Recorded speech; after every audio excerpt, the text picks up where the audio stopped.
Hello students, today we will especially learn about पोषक चक्र जैव परिवर्धन एवं समस्थिति। आज बेसिकली आमे तीनटा पोर्शन उपर ध्यान देबा। आज वीडियो फास्ट कौन न्यूट्रिएंट साइकिल पोषक चक्र जैव परिवर्धन बायोमैग्निफिकेशन समस्थिति होमियोस्टासिस हला। आज आम यही तीनटा मेन पोर्शन उपर ध्यान देबा। आज बोधे आम परिवेश लास्ट वीडियो हला, आमर लास्ट चैप्टर रो एटा आमर लास्ट वीडियो आमर सिलेबस अनुसार।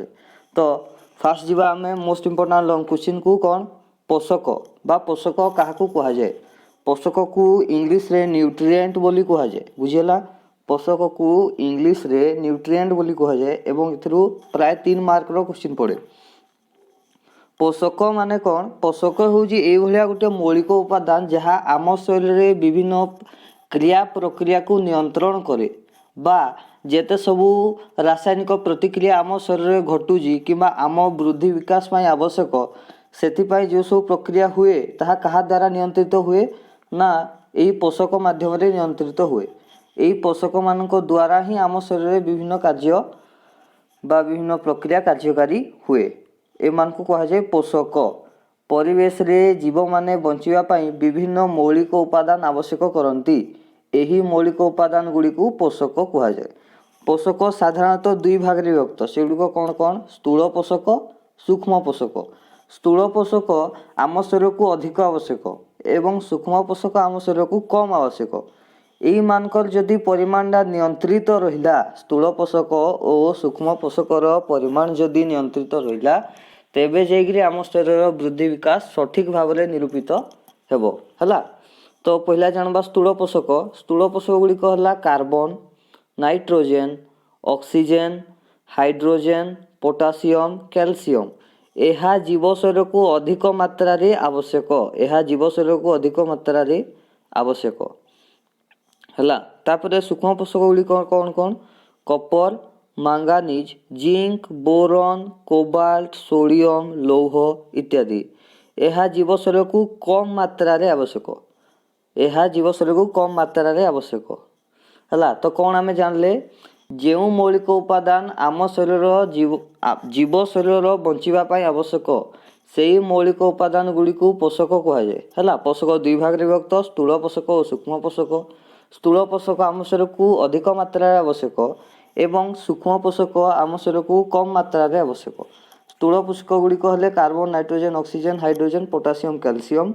आ सूक्ष्म पोषक गुड़ी कहले कपर, मांगानी, जिंक, बोरन, कोबाल्ट, सोडियम, लौह। बुझिएला। तापरे आमे जीवा नेक्स्ट पोर्शन को। नेक्स्ट पोर्शन कौन? पोषक चक्र हला। नेक्स्ट पोर्शन कौन? पोषक चक्र। पोषक चक्र कौन बा न्यूट्रिएंट साइकिल। एइड्रे कौन हुए ना उत्पादक बा उद्भिद को आमे साधारणतः उत्पादक बोली कहू। तो उद्भिद को किए खाए? भक्षक माने खाती। यही भक्षक मानक शरीर को शक्ति कोड़ू आसे? उत्पादक को खाईगिरी। माने उत्पादक पोषक जाए भक्षक मान कड़ी। तापरे ये भक्षक मान को किए खाए? से माने मरला परे अपघटक माने बा अणुजीव माने खाती। यही अणुजीव माने कोड़े थाती? माटी रे रही थाती। तो सबु पोषक ये माटी को आसे।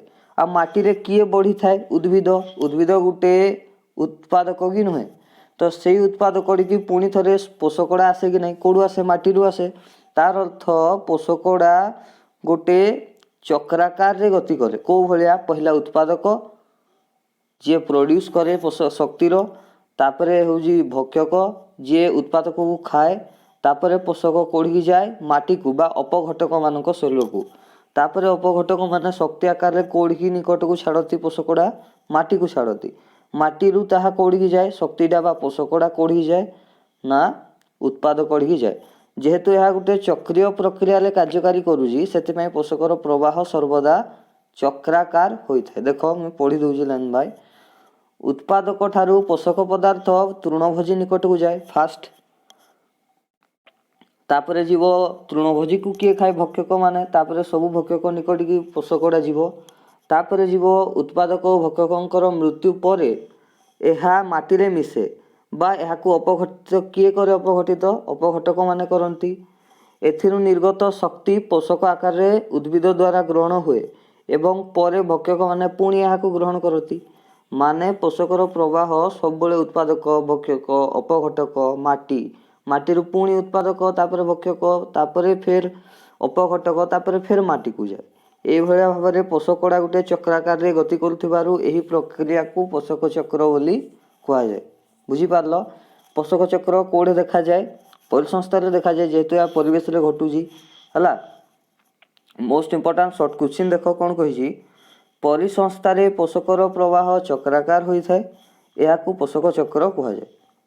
ଅପଘଟକ ମାନଙ୍କ ଯୋଗୁଁ ପରିସଂସ୍ଥାରେ ପୋଷକ କୁଣ୍ଡ ପରିପୂର୍ଣ୍ଣ ରହେ। ଅପଘଟକ ମାନେ ସବୁ ଜୀବମାନଙ୍କୁ ଅପଘଟିତ କରି ସେମାନଙ୍କ ଶରୀରରୁ ଶକ୍ତି ନିର୍ଗତ କରନ୍ତି। ସେଇ ଶକ୍ତିଟା କେଉଁଠି ଗଚ୍ଛିତ ହୁଏ? ମାଟିରେ। ସେଇ ମାଟିଟା ହେଉଛି ମାଟି ବା ମୃତ୍ତିକା ହେଉଛି ଏଇ ପୋଷକ କୁଣ୍ଡ। ବୁଝିହେଲା? ମାଟି ବା ମୃତ୍ତିକାଟା ହିଁ ହେଉଛି କ'ଣ? ପୋଷକ କୁଣ୍ଡ। ବୁଝିପାରିଲ? ଏଇ ପୋଷକ କୁଣ୍ଡରେ ହିଁ ଶକ୍ତିଟା ଜମା ହେଇକିରି ରହେ। ଦେଖ ତାପରେ ନେକ୍ସଟ କ୍ୱେଶ୍ଚିନ୍। ପରିସଂସ୍ଥାରେ ଉତ୍ପାଦକ ଠାରୁ ସର୍ବାଧିକ ଶକ୍ତି କାହାକୁ ପ୍ରାପ୍ତ ହୁଏ? ଉତ୍ପାଦକକୁ ତ ସବୁଠୁ ଅଧିକା ଶକ୍ତି ପ୍ରାପ୍ତ ହେବ, ତାପରେ କାହାଠିକି ଅଧିକା ଶକ୍ତି ପ୍ରାପ୍ତ ହେବ? ଉତ୍ପାଦକ ନୁହେଁ, ଦ୍ୱିତୀୟକ ଭକ୍ଷକ ନୁହେଁ, ତୃତୀୟକ ଭକ୍ଷକ ନୁହେଁ, କିଏ? ତୃଣଭୋଜୀ। ବୁଝିହେଲା? ତୃଣଭୋଜୀ, ଯେହେତୁ ତୃଣଭୋଜୀଟା ଉତ୍ପାଦକଟାକୁ ଖାଉଛି, ତେଣୁ ଉତ୍ପାଦକକୁ ସର୍ବାଧିକ ଶକ୍ତି ମିଳିବ। ହେଲା, ତାପରେ ଆମେ ନେକ୍ସଟ ପୋର୍ସନକୁ ଯିବା। ଦେଖ, ଏଇଟା ଗୋଟେ ମୋଷ୍ଟ ଇମ୍ପୋର୍ଟାଣ୍ଟ କ୍ୱେଶ୍ଚିନ୍ଟା। ଜୈବ ପରିବର୍ଦ୍ଧନ, ବାୟୋମ୍ୟାଗ୍ନିଫିକେସନ୍। ଜୈବ ପରିବର୍ଦ୍ଧନ ମାନେ କ'ଣ ନା, ଆମେ ପୂର୍ବରୁ ଜାଣିଥିଲେ ଯେ ଯେତେବେଳେ ପୋଷକ ପଦାର୍ଥର ପ୍ରବାହ ହୁଏ ଗୋଟେ ଜୀବ ଶରୀରକୁ ଅନ୍ୟ ଜୀବ ଶରୀରକୁ, ଶକ୍ତିର ପ୍ରବାହଟା ହେଲା ବେଳେ ଶକ୍ତିର ପରିମାଣଟା ଗୋଟେ ଜୀବ ଶରୀରକୁ ଅନ୍ୟ ଜୀବ ଶରୀରକୁ ଗଲେ ତାର ପରିମାଣଟା କମିଯାଏ। କିନ୍ତୁ ବିଷାକ୍ତ କ୍ଷେତ୍ରରେ ଉଲଟିଆ ହୁଏ। ବିଷାକ୍ତ ପଦାର୍ଥ ଗୋଟେ ଜୀବ ଶରୀରରୁ ଅନ୍ୟ ଜୀବ ଶରୀରକୁ ଗଲେ ବା ଉତ୍ପାଦକ ଠାରୁ ଭକ୍ଷକ ନିକଟକୁ ଗଲେ ଏଇ ବିଷାକ୍ତର ପରିମାଣଟା ବଢ଼ିଯାଏ। ଏଟାକୁ କ'ଣ କୁହାଯାଏ? ବିଷାକ୍ତର ପରିବର୍ଦ୍ଧନ ବା ଜୈବ ବିଷାକ୍ତନ, ବାୟୋମ୍ୟାଗ୍ନିଫିକେସନ୍। ଏଇଟା ନର୍ମାଲି 2 ମାର୍କର କ୍ୱେଶ୍ଚିନ୍ ପଡ଼େ। କ'ଣ ମୋଷ୍ଟ ଇମ୍ପୋର୍ଟାଣ୍ଟ ଲଙ୍ଗ୍ କ୍ୱେଶ୍ଚିନ୍ କ'ଣ କହୁଛି? ଜୀବ ଶରୀରର କୋଷ, ଆମ ଶରୀରର ସେଲ୍ ବା କୋଷରେ ଯେତେବେଳେ ଆମେ ବିଷାକ୍ତ ପଦାର୍ଥ ଖାଉଛୁ, ଏହା ଆମ ଶରୀରର କୋଷରେ ଜମା ହୁଏ। ଏଇ ବିଷାକ୍ତ ପଦାର୍ଥ କେଉଁଠିକି ଯିବ? ଖାଦ୍ୟ ଶୃଙ୍ଖଳ ବା ଖାଦ୍ୟ ଜାଲି ମାଧ୍ୟମରେ ଶୀର୍ଷ ଭକ୍ଷକ ନିକଟକୁ ଯିବ। ଯିଏ ଟପ୍ ମୋଷ୍ଟରେ ଥିବ, ସବୁଠୁ ଉପରେ, ଯିଏ ସବୁଠୁ ମାନେ ବାଘ ସିଂହ ଏଇମାନେ ଶୀର୍ଷ ଭକ୍ଷକ ନା, ଏଇମାନଙ୍କଠିକି ଯିବ ଏବଂ ସେମାନଙ୍କ ଶରୀରକୁ ଯିବା ବେଳକୁ ଏଇ ବିଷାକ୍ତ ପଦାର୍ଥର ପରିମାଣଟା ତାଙ୍କ ଶରୀରରେ ବହୁତ ବଢ଼ିଯିବ। ଏଠାରେ ପହଞ୍ଚିଲା ବେଳକୁ ବିଷାକ୍ତ ପଦାର୍ଥର ପରିମାଣ ବହୁ ଗୁଣିତ ହୁଏ।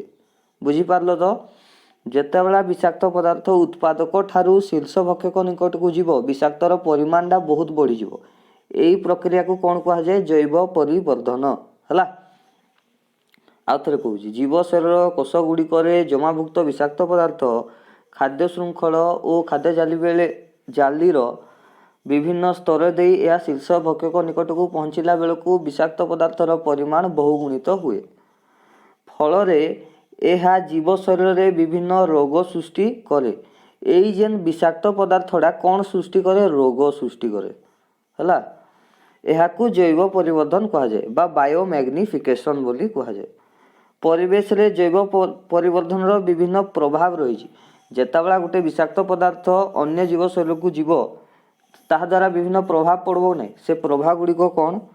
ଚଢ଼େଇମାନଙ୍କର ଅଣ୍ଡା ଖୋଳପା ତିଆରିରେ ବାଧାପ୍ରାପ୍ତ, ଅନ୍ୟ ଜୀବମାନଙ୍କର ପ୍ରଜନନ କ୍ଷମତା ବା ସେମାନଙ୍କର ବଂଶବୃଦ୍ଧି କ୍ଷମତା ହ୍ରାସ। ଆଉ ଗୋଟେ କ'ଣ? ଜୈବ ପରିବର୍ଦ୍ଧନ ଦ୍ୱାରା ମନୁଷ୍ୟ ସର୍ବାଧିକ କ୍ଷତିଗ୍ରସ୍ତ। କାରଣ କ'ଣ? ଦେଖ, ମନୁଷ୍ୟ ଉଦ୍ଭିଦ ଜାତୀୟ ପଦାର୍ଥକୁ ଖାଉଛି, ମାନେ ଟ୍ରିରୁ ଯେତେ ସବୁ ବାହାରୁଛି ଉଦ୍ଭିଦରୁ, ଆଉ ପ୍ରାଣୀଜ ଖାଦ୍ୟ ବି ଖାଉଛି, ଏନିମଲ୍ ଫୁଡ଼୍, ଆଉ ଟ୍ରି ଫୁଡ଼୍ ବି ଖାଉଛି। ଯେହେତୁ ସେ ଉଦ୍ଭିଦ ଶାକାହାରୀ ବି ଖାଉଛି, ସିଏ ଯେହେତୁ ଗୋଟେ ସର୍ବଭୋଜୀ ପ୍ରାଣୀ, ମନୁଷ୍ୟ ଯେହେତୁ ଗୋଟେ ସର୍ବଭୋଜୀ ପ୍ରାଣୀ, ତେଣୁ ତା ଶରୀରକୁ ବିଭିନ୍ନ ଜୀବ ଶରୀରରୁ ବିଷାକ୍ତଟା ଆଉଛି। ଯେତେବେଳେ ଦୁଇ ଜଣଙ୍କ ଶରୀରରୁ ବିଷାକ୍ତଟା ମନୁଷ୍ୟ ଶରୀରକୁ ଗଲା, ଇଏ ହେଉଛି ହ୍ୟୁମାନ୍, ଇଏ ହେଉଛି ମଣିଷ, ଇଏ ହେଉଛି ଟ୍ରି ବଡି, ପ୍ଲାଣ୍ଟ ବଡି, ଆଉ ଇଏ ହେଉଛି ଏନିମଲ୍ ବଡି। ଇଏ ଉଦ୍ଭିଦ, ଇଏ ହେଉଛି ପ୍ରାଣୀ, ଆଉ ଇଏ ହେଉଛି ହ୍ୟୁମାନ୍ ବା ମନୁଷ୍ୟ। ଏଇ ଦୁଇ ଜଣଙ୍କ ଶରୀରରୁ ଯେତେବେଳେ ବିଷାକ୍ତ ପଦାର୍ଥଟା ମନୁଷ୍ୟ ନିକଟକୁ ଆଉଛି ସେତେବେଳେ ଇତାର ଶରୀରରେ କ'ଣ ହେଉଛି ଦେଖ, ଉଦ୍ଭିଦ ଶରୀର ଏବଂ ପ୍ରାଣୀ ଶରୀରରୁ ଯେତେବେଳେ ବିଷାକ୍ତ ପଦାର୍ଥ ମନୁଷ୍ୟ ନିକଟକୁ ଯାଉଛି ଦୁଇଟା ଯାକ ମିଶିକିରି ଏମାନେ ମନୁଷ୍ୟ ଶରୀରରେ ଅଧିକ ବିଷାକ୍ତ ଗଚ୍ଛିତ ହେଉଛି, ଯାହାଫଳରେ କି ମନୁଷ୍ୟ ସର୍ବାଧିକ କ୍ଷତିଗ୍ରସ୍ତ ହେଉଛି। କାରଣ ମନୁଷ୍ୟ ଏକ ସର୍ବଭୋଜୀ ପ୍ରାଣୀ ଏବଂ ଫଳରେ ଆମକୁ ବିଭିନ୍ନ ରୋଗରେ ଆମେ ଆକ୍ରାନ୍ତ ହେଉଛୁ। ତ ମୋଷ୍ଟ ଇମ୍ପୋର୍ଟାଣ୍ଟ ସର୍ଟ କ୍ୱେଶ୍ଚିନ୍ ଦେଖ, ଜୈବ ପରିବର୍ତ୍ତନରେ କିଏ ସର୍ବାଧିକ କ୍ଷତିଗ୍ରସ୍ତ? ମନୁଷ୍ୟ। କାରଣ କ'ଣ? ଏହା ଏକ ସର୍ବଭୋଜୀ ପ୍ରାଣୀ, ଏହା ମାଧ୍ୟମରେ ବିଭିନ୍ନ ରୋଗ ହେଉଛି। ଆଉ କ'ଣ? ଜୀବମାନଙ୍କର ପ୍ରଜନନ କ୍ଷମତା ହ୍ରାସ ପାଉଛି, ଆଉ ଚଢ଼େଇମାନଙ୍କର ଅଣ୍ଡା ଖୋଳପା ତିଆରିରେ ବାଧା ପ୍ରାପ୍ତ ହେଉଛି। ଏଇଟା ହେଉଛି ମୋଷ୍ଟ ଇମ୍ପୋର୍ଟାଣ୍ଟ ସର୍ଟ କ୍ୱେଶ୍ଚିନ୍ ହେଲା। ତାପରେ ଆମେ ନେକ୍ସଟ ଯିବା ଆମର ଲାଷ୍ଟ ପୋର୍ସନ୍, ଏଇଟା କ'ଣ? ସମସ୍ଥିତି ବା ହୋମିଓଷ୍ଟାସିସ୍। ହୋମିଓଷ୍ଟାସିସ୍ ବା ସମସ୍ଥିତି ଆମେ ପୂର୍ବରୁ ବୋଧେ ପଢ଼ିଛନ୍ତି, ଫେରନ୍ତା ସଂକେତ ବିଷୟରେ ପଢ଼ିଛନ୍ତି। ବିଭିନ୍ନ ପରିସଂସ୍ଥାରେ ବାହ୍ୟ ଅନ୍ତଃ ପରିବେଶରେ ବିଭିନ୍ନ ପ୍ରକ୍ରିୟା ମାଧ୍ୟମରେ ସନ୍ତୁଳନ ରକ୍ଷା କରିବାକୁ ସମସ୍ଥିତି କୁହାଯାଏ। ଦେଖ ଏଇଟା ଟିକେ ସାଇଣ୍ଟିଫିକ୍ ହେଇଗଲା, ମୁଁ କହୁଛି ଦେଖ, ମାନେ ଯେତେବେଳେ କୌଣସି ପ୍ରୋବ୍ଲେମ୍ ହୁଏ ଆମ ଶରୀରରେ ମନେକର ଗୋଟେ କ୍ଷତ ସୃଷ୍ଟି ହେଲା, ସେଠୁ ରକ୍ତ ବାହାରିଲା, ହେଲେ ଏଟାକୁ କିଏ ବନ୍ଦ କରିବ? ରକ୍ତ ଜମାଟ ଯଦି ବାନ୍ଧିବ ହେଲେ ସିନା ଯେ ବ୍ଲିଡ଼ିଂଟା ବନ୍ଦ ହେଇଯିବ। ଏଇ ସନ୍ତୁଳନ ରକ୍ଷାକୁ ମଧ୍ୟ ସମସ୍ଥିତି ଆମେ କହିପାରିବା।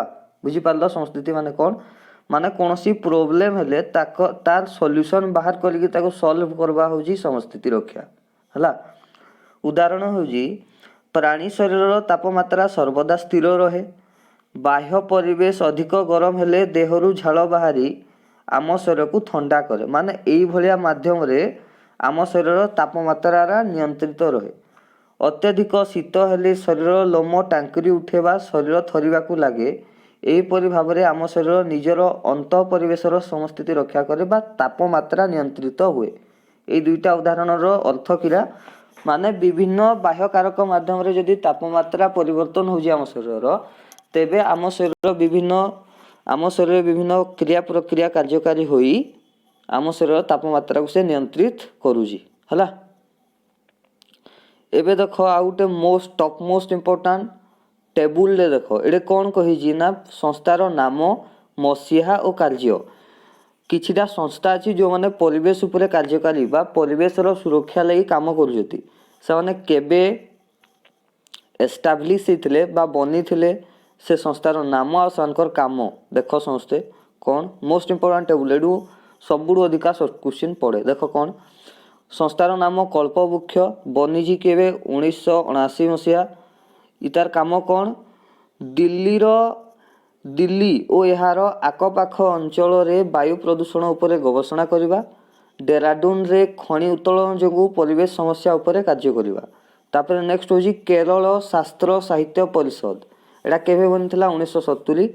ଇତାର କାମ ହେଲା ଗୋବର ଗ୍ୟାସ, ଧୂମହୀନ କୋଇଲା ଓ ଚୁଲାର ବ୍ୟବହାର ପାଇଁ ଗାଁ ମାନଙ୍କରେ ସଚେତନତା କରାଇବା। ମାନେ ଏଇ ସବୁ କାର୍ଯ୍ୟ ଗୁଡ଼ିକରେ ନିୟନ୍ତ୍ରଣ ଆଣବାଟା, ଚୁଲାର ବ୍ୟବହାର କମ୍ କରିବା, ଧୂମହୀନ କୋଇଲାର ବ୍ୟବହାର ଅଧିକ କରିବା। ଏହା ମାଧ୍ୟମରେ ଗାଁ ମାନଙ୍କରେ ବାୟୁ ପ୍ରଦୂଷଣଟା କମିଯିବ ହେଲା। ବା ପ୍ରାକୃତିକ ଯେତେ ସବୁ ସମ୍ପଦ ଅଛି ସେମାନଙ୍କର ବ୍ୟବହାରଟା କମିଯିବ। ତାପରେ ଆଉ ଗୋଟେ ପରିଷଦର ନାଁ ହେଲା ବମ୍ବେ ନ୍ୟାଚୁରାଲ ହିଷ୍ଟ୍ରି ସୋସାଇଟି। ଏଇଟା କେବେ ବନିଥିଲା? 1983। ତାର କାମ କ'ଣ?